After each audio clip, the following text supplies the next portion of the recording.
الحمد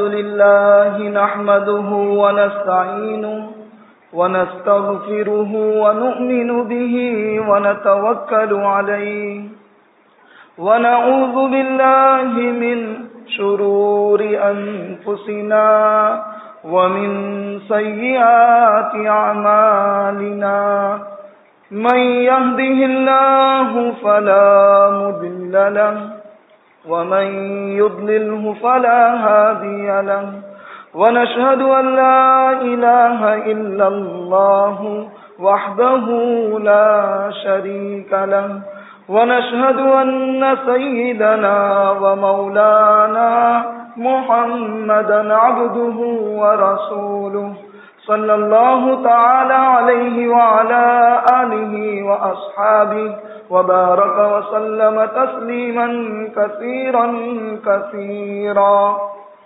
أما بعد فأعوذ بالله السميع العليم من الشيطان الرجيم بسم الله الرحمن الرحيم يا أيها الذين آمنوا استعينوا بالصبر والصلاة إن الله مع الصابرين صدق الله العظيم.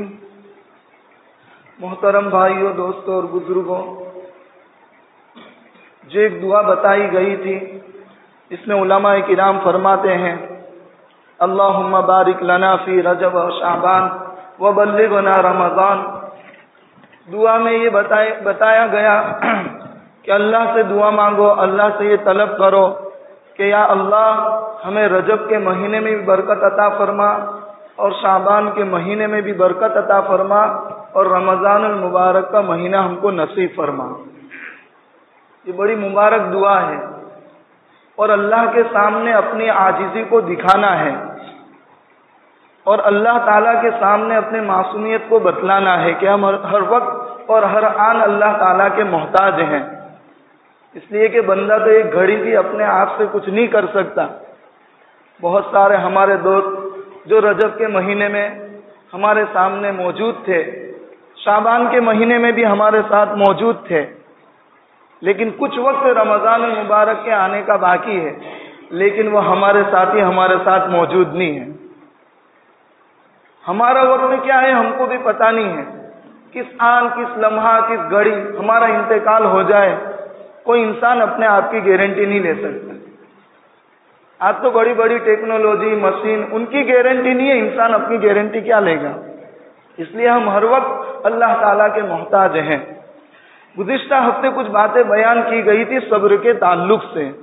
دیکھو ایمان کا جز صبر نہیں ہے، صبر ایمان کا جز نہیں ہے، لیکن صبر ایمان کا تقاضا ضرور ہے.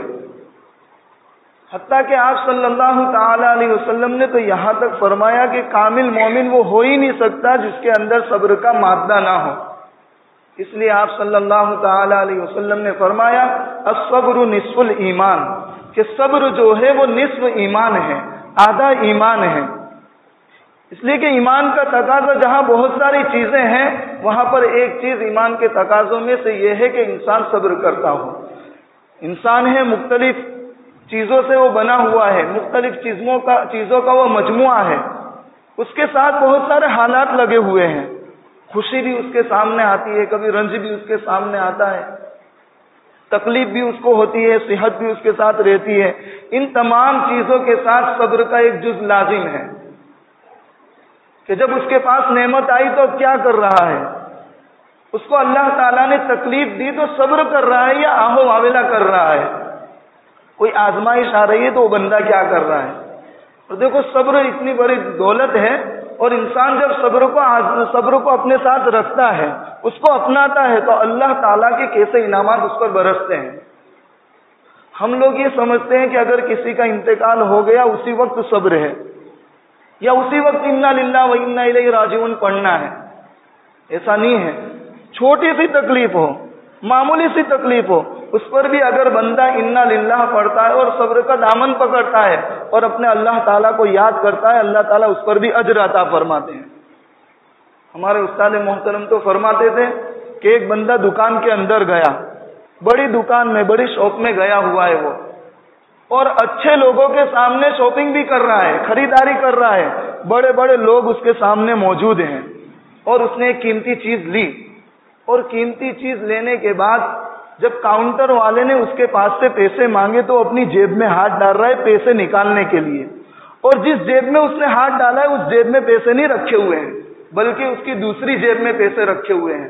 ہمارے استاد محترم فرماتے ہیں کہ بندہ اگر وہ اپنے جیب میں ہاتھ ڈال رہا ہے اور اس وقت اس کو یہ خدشہ ہوا، دل میں یہ بات آئی کہ اللہ میں تو پیسے لانا ہی بھول گیا، ان لوگوں کے سامنے میری بے عزتی ہو جائے گی، اور وہ انا للہ پڑھتا ہے، صبر کرتا ہے اور دوسرے جیب میں ہاتھ ڈال کے پیسے نکالتا ہے، ہمارے استاد فرما رہے ہیں کہ یہ جو صدمہ اس کو لگا، ٹھیس جو پہنچی، اس میں بھی اللہ تعالیٰ اس کو اجر عطا فرمائیں گے۔ کتنی بڑی چیز ہے۔ اس لیے اللہ تعالیٰ نے جو انا للہ والی آیت قرآن شریف میں رکھی وہ صرف انتقال کے وقت نہیں رکھی، بلکہ کیا فرمایا، وَلَنَبْلُوَنَّكُمْ بِشَيْءٍ مِّنَ الْخَوْفِ وَالْجُوعِ وَنَقْصٍ۔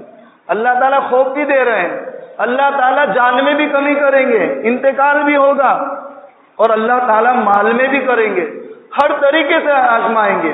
پھر فرما رہے ہیں وَبَشِّرِ الصَّابِرِينَ، اور صبر کرنے والوں کو کیا کر دو، خوشخبری سنا دو۔ کون ہے صبر کرنے والے؟ الذین اذا اصابتهم مصیبہ قالوا انا للہ وانا الیہ راجعون۔ جب ان کو کوئی تکلیف پہنچتی ہے تو وہ انا للہ وانا الیہ راجعون پڑھتے ہیں۔ اللہ کی طرف سے یہ نعمت تھی، جب اللہ تعالیٰ رہ رہے ہیں، اللہ کی طرف سے آئی تھی، اللہ کی طرف جا رہی ہے، یہ ہے صبر۔ اور ان تمام چیزوں میں صرف میت کے وقت نہیں، ہر خدشے کے وقت، ہر ٹھوکر کے وقت، ہر آزمائش کے وقت اللہ کو یاد کرنا، یہ صبر ہو گیا۔ حضرت ام سلمہ رضی اللہ تعالی عنہا، ان کا نکاح ہوا تھا اپنے چچا زاد بھائی کے ساتھ، عبداللہ ابن عبد الاسد کے ساتھ۔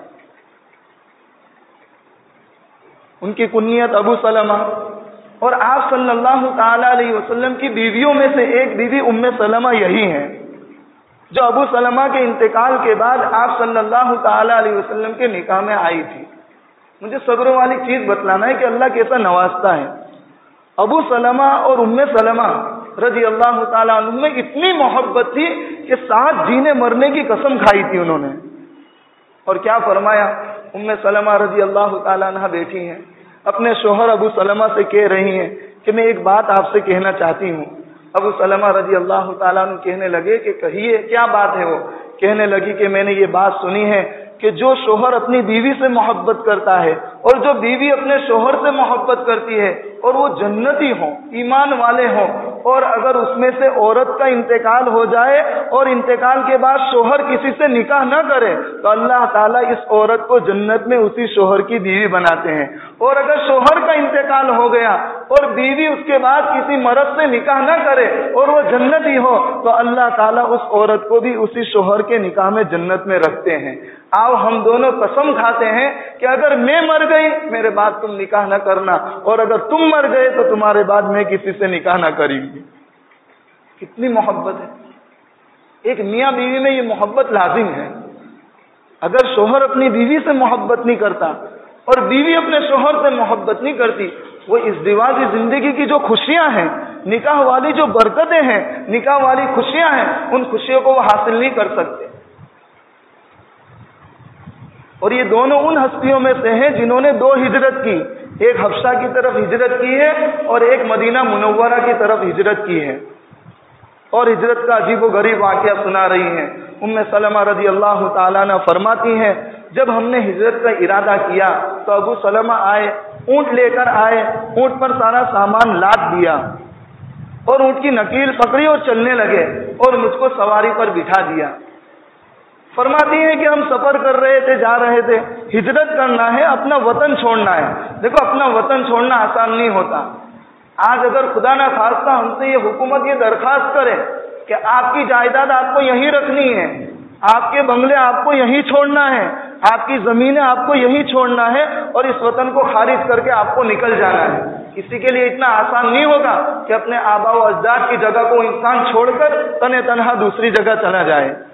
لیکن یہ ایمانی قوت تھی، آپ صلی اللہ تعالی علیہ وسلم پہ مر مٹنا تھا کہ آپ کے حکم میں اپنی جائیداد چھوڑنے کو تیار ہیں، اپنی مال و دولت چھوڑنے کو تیار ہیں اور اللہ اور اس کے رسول کے حکم کی تابعداری کر رہے ہیں۔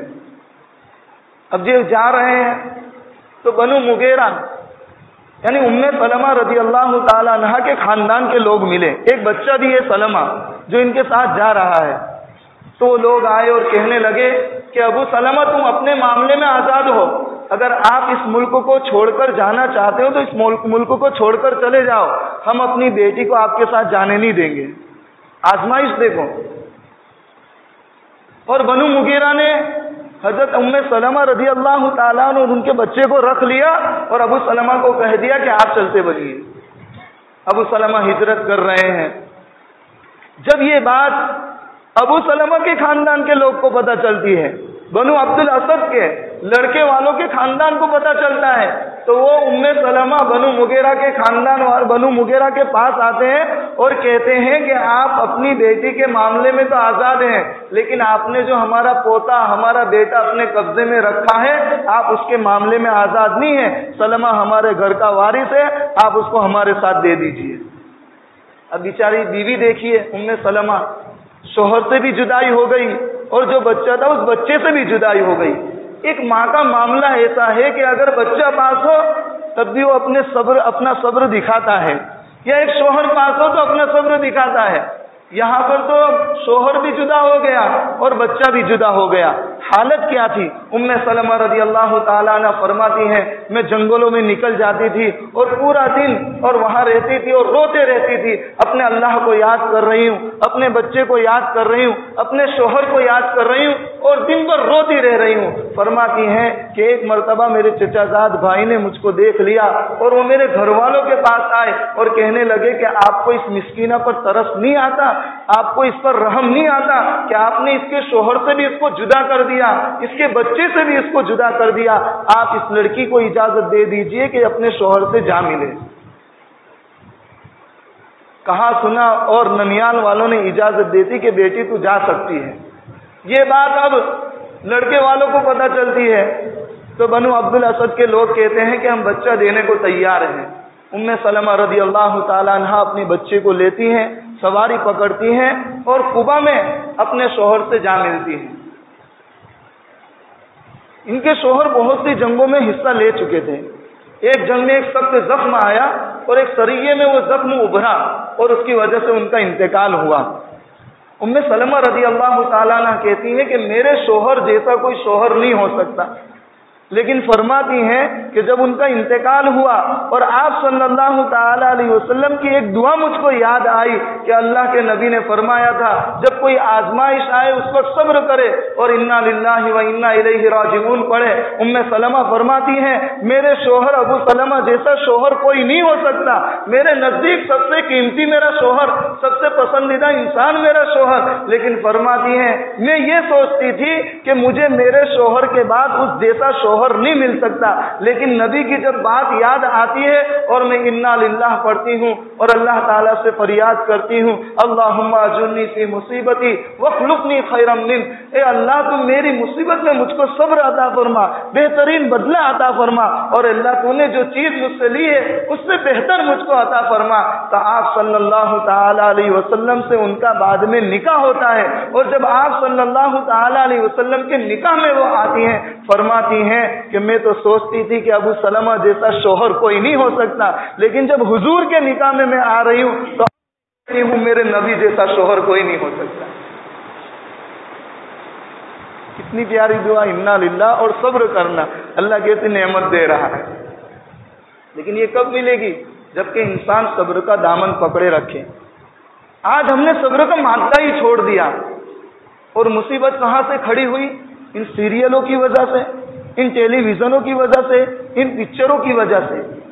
آپ میری بات کی یقین دہانی کریں گے، آج کے ہمارے نوجوان بھائی، ہمارے نوجوان ساتھی اور ہماری نوجوان بہنیں، آپ ان کا حال دیکھیے جب یہ سیریل دیکھ رہی ہیں، پکچر دیکھ رہی ہیں اور اس کے اندر دیکھ رہی ہیں کہ جب اس ہیروئن کے اوپر، اس ہیرو کے اوپر کوئی آزمائش آتی ہے تو اپنے معبودوں کے پاس جاتا ہے اور ان کے سامنے آہو واویلا کرتا ہے اور اپنے معبود کے سامنے جا کر یہ کہتا ہے کہ کیا یہ مصیبت تجھے مجھے ہی دینا تھا؟ میرے علاوہ تجھ کو اپنے رب کو کہہ رہا ہے میرے علاوہ تجھ کو کوئی مصیبت کے لیے ملا نہیں؟ کیا یہ ساری آزمائش تو میرے اوپر ڈالتا ہے، ساری مصیبتیں تو میرے اوپر ڈالتا ہے؟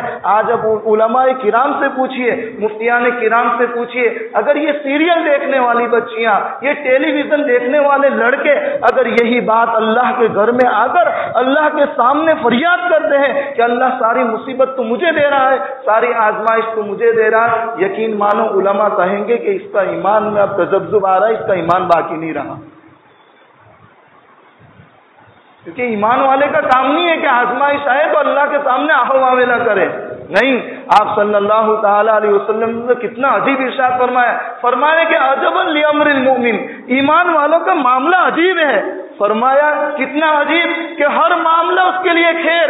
کیسا خیر؟ فرمایا کہ جب اس کو کوئی مصیبت پہنچتی ہے، کوئی تکلیف پہنچتی ہے، فرمایا کہ صبر کرتا ہے فکان خیر، اس کے لیے خیر ہے۔ اور اگر اس کو آزمائش کے بدلے کوئی نعمت ملی اور نعمت کے بعد شکر کرتا ہے، اللہ کے نبی فرما رہے ہیں کتنا عجیب معاملہ ایمان والوں کا۔ اگر نعمت پہنچی، اللہ کا شکر ادا کیا تو اللہ تعالیٰ اس میں بھی عجیب خیر و برکت رکھ رہے ہیں، اور اگر آزمائش پہنچی اور صبر کر رہا ہے تو اللہ اس میں بھی بہترین بدلہ دے رہے ہیں۔ کتنا عجیب معاملہ ہے اس کا۔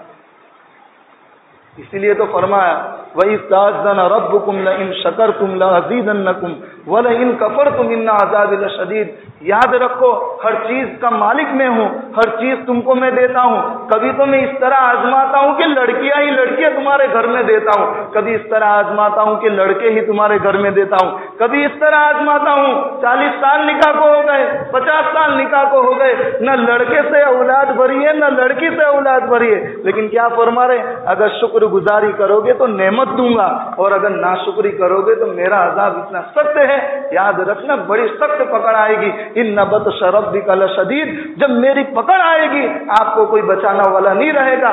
آپ کتنی بھی چلاؤ پکار کر لیں، کتنے بھی چلا لیں، لیکن یاد رکھنا میری پکڑ کے سامنے تمہاری کوئی مدد کرنے والا نہیں ہے۔ صبر ہے۔ تو میرے بھائیوں آج ضرورت اس بات کی ہے کہ ہم صبر کو اپنے دامن کے ساتھ باندھ لیں۔ آزمائش آئے گی، اللہ تعالیٰ نے انسان کو بنایا ہے، یہ نہیں ہوگا کہ آپ پوری زندگی مالداری میں ہی گزار لو۔ یاد رکھو اگر مالداری بھی پوری زندگی مل گئی تو ضروری نہیں ہے کہ صحت پوری زندگی مل جائے۔ ہو سکتا ہے کہ آپ کے باپ داداؤں نے ایسی جائیداد پراپرٹی آپ کے لیے رکھ دی کہ پوری زندگی آپ کی پشتوں نے چلا لی، لیکن ضروری نہیں ہے کہ آپ کو صحت بھی اللہ تعالیٰ دے دے۔ یاد رکھو بہت سا مال بہت سے وقت ہوتا ہے، لیکن کیسا مریض، کینسر کا مریض، ایسے لوگ ہسپتال میں پڑے کروڑوں روپے کے مالک ہیں، لیکن آپ جا کر تو دیکھو گلے کے اندر نلی پائپ ڈالا ہوا ہے، کھانا بھی اس کا منہ سے نہیں اتر رہا ہے، اس پائپ کے اندر سے کھانا اتر رہا ہے، کروڑوں روپے کے مالک ہے، لیکن پیشاب کے ایسے محتاج ہوئے ہیں، بستر پر پیشاب کیسے کر رہے ہیں؟ نلی ڈالی ہوئی ہے پاخانے کے راستے میں اور پیشاب کر رہے ہیں۔ ہر وقت پیسہ کام نہیں آئے گا، ہر وقت پیسہ کام نہیں آئے گا۔ یاد رکھو آزمائش آئی، اللہ کے سامنے اگر صبر کا دامن پکڑا، اللہ تعالیٰ بھلے ہی آزمائش، وقت ایسی چیز ہے اچھا ہو برا ہو، لیکن وقت ایسی چیز ہے گزرنا ضرور ہے۔ اگر خوشی ہے تو یہ نہیں کہ قائم رہے گی، گزر جائے گی، دکھ ہے تو قائم رہے گا ایسا نہیں ہے، بلکہ گزر جائے گا۔ اللہ تعالیٰ فرما رہے ہیں ایسا مہینہ آ رہا ہے، اس مہینے کے اندر ایسی نعمت دوں گا، اپنی جوانی دکھاتا رہے، اپنے شوق پورا کرتا رہے، اللہ کی نعمت کھاتا رہے۔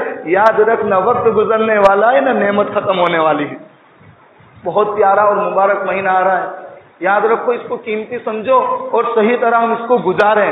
آج ہم مارکیٹ میں جا کر دیکھ لیں، شاپ بھر گئی ہے، کپڑے والوں نے دکانیں فل کر لی، بازار والوں نے کھلونے اور جو سامان ہے سارا فل کر لیا، کھجور والوں نے کھجور اپنی پیکنگ کر کے رکھ دی دکانوں کے اندر نے، مارکیٹ والوں نے فروٹ بھروا لیا، چینی شکر والوں نے ساری شربت اور مشروبات کی چیزیں منگوا لی۔ کیوں؟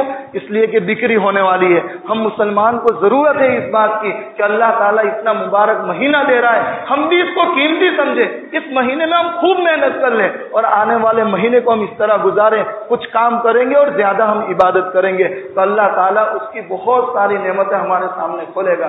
تو میرے دوستو آج کا سبق یہی ہے کہ ہم ہر وقت اپنے ساتھ صبر کو رکھیں، صبر کا دامن پکڑے رکھیں اور اللہ کے سامنے اپنی محتاجگی ہم بیان کرتے رہے۔ اللہ تعالیٰ عمل کی توفیق عطا فرمائے۔ وآخر دعوانا الحمدللہ رب العالمین۔